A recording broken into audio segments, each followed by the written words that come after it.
enfin de la volatilité. Aujourd'hui, avec la bougie du 25 octobre qu'on a eue là, on a pu avoir notre volatilité attendue.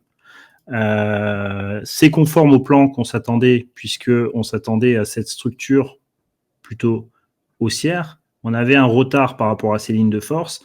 On attendait le prix au 26 octobre sur la target des 20 405.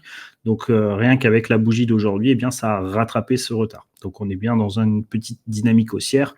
Donc, voilà, il faut faire maintenant attention à la structure des 20 400. Quel est l'intérêt aujourd'hui de casser cette zone? Tout dépendra de l'envie de la smart money d'engendrer un momentum haussier ou pas. C'est-à-dire, est-ce que je veux faire rentrer des acheteurs à ce moment-là, d'accord, pour continuer mon mouvement? Et dans ce cas-là, on aurait une continuation de la hausse jusqu'au 4 novembre éventuellement, et on pourrait éventuellement aller chercher les 22 700, 22 810. Ça, c'est une des possibilités, d'accord.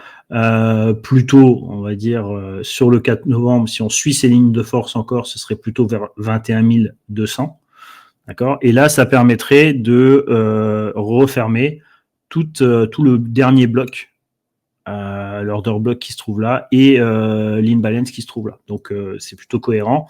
Il faudra quand même faire gaffe un petit peu à la SSB qui fait office de résistance potentielle également sur le niveau des 21 600.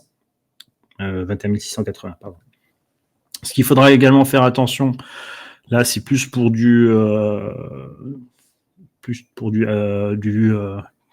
long terme, on va dire long terme, c'est le 3 novembre, d'accord. Donc la date du 3 novembre qui est dépendante encore une fois de la baisse du cycle de 52 périodes. Ce cycle de 52 périodes-là, ce qu'on va vouloir observer, c'est qu'au moment où on va effacer de sa mémoire la baisse qui est ici, eh bien on va essayer de regarder si on retrouve une grande bougie baissière également. Là, on dira que les cycles sont en harmonie, un petit peu comme on a expliqué, comme si ça s'est passé ici sur la période du 5 octobre.